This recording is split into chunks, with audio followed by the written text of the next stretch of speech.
Do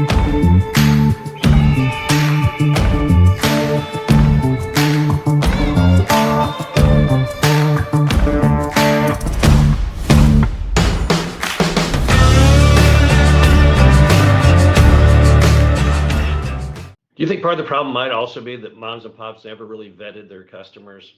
I mean, a lot of parks we buy, Oh, mom and pop, never had any application process at all. They were letting people in that should have never been in there. They were living on a $700 payment from the government, which you could not even at the old lot rent, make sense of it, right? When you add another costs onto it.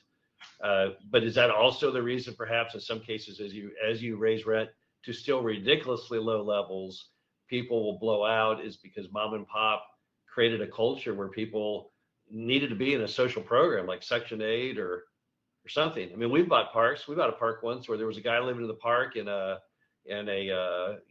camper shell on cinder blocks, no toilet, no bathroom, nothing. He went to McDonald's to go to the bathroom, right? Should have never been in there. yes. Paying a lot rent. Lot rent was like $200, but he should not have been in there, right? No, And, you're and when I 100% walked around right. that property, I had many people like that. I had people in travel trailers with no working bathrooms, and I was like, guys, you all got to leave. And they had a fit saying, I got nowhere to go this cheap. I'm like, you're not even in conformance with city code. Like, I can't believe you're even in here currently. But that's what mom and pops often did, right? It's like if you were breathing and had $200 cash, oh yeah, you're in. Didn't even ask, do you have a job? Have you been evicted or anything? Don't you think that also has somewhat, like when you're doing park Yeah. turnarounds, that a little bit of it too? We have a saying and I'll give mom and pops a small pass in that ignorance is bliss, and they didn't really understand what they were doing. Then Sure. you have the other side of the coin, which we call vampires. There's people that will suck the juice out of and the life out of a given property and Right. not maintain it at a standard that's should Yep. be held. Yep. And so, yes, I'd say some of the most challenging deals we ended up doing were ones where we were sort of tricked into the occupancy. And then you get in there and you start holding the line on rules and regs and rent collection timeframes and all that. And people, they're jumping like rats off of off the shoot. And so then you end up with all this crappy inventory. Well, then we find out the manager's slinging trailer titles to his friends for like $100. That's correct. And we've done it all to where it's like, good, get the hell out of here. So then we go and pursue them for the titles, and you spend all that money to get them, even just through abandonment.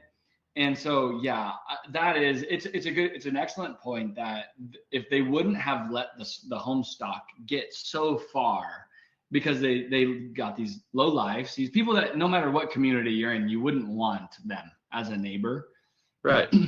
They're the ones that now they've created a crack house out of one of these homes that would have been a decent home. Once we get rid of them and uphold the standard, now that home's 10, 20, 30 grand with it's fixed up. And we do a ton of renovations on these old mobile homes, because in Tucson specifically, we'd rather take an old home that's structurally sound.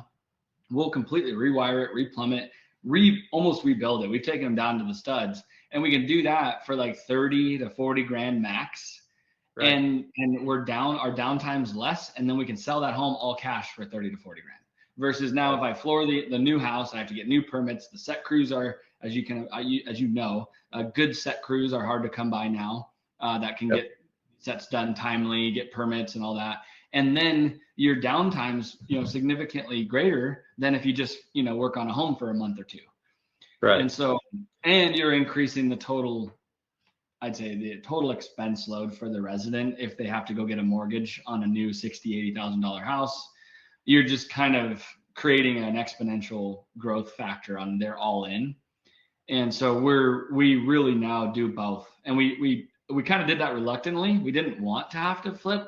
Good luck finding good renovation teams to flip old 1970s, 80s vintage homes.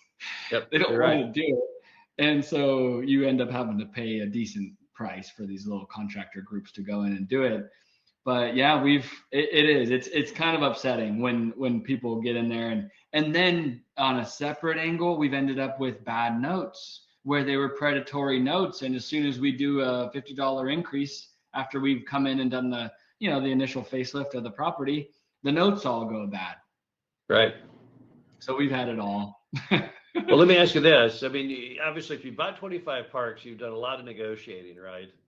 So give people a tip or two on how to be a better negotiator. What are some of the Blake's secret tips for people on working with moms and pops better, getting better deals? What are you seeing out there?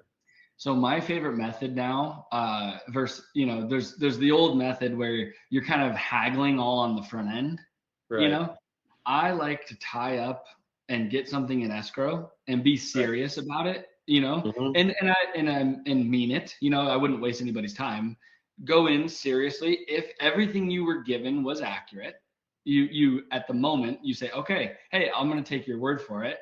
You tie up the deal, you go to contract, but now you hit this thing with you and your contractors or team. You hit that thing so hard, and you go through every home, every park-owned home. You have in my opinion, you should have a pro plumber and a pro electrician, maybe even electrical engineer, depending, because that's where you can get big CapEx dollars, can get slamming you.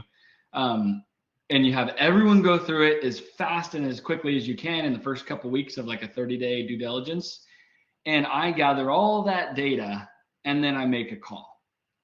And a lot of the times, I'd say this is a piece that I think I do a little bit differently, is that if I take all that, there's typically a couple of outlier variables that are the worst, the meaningful dollars.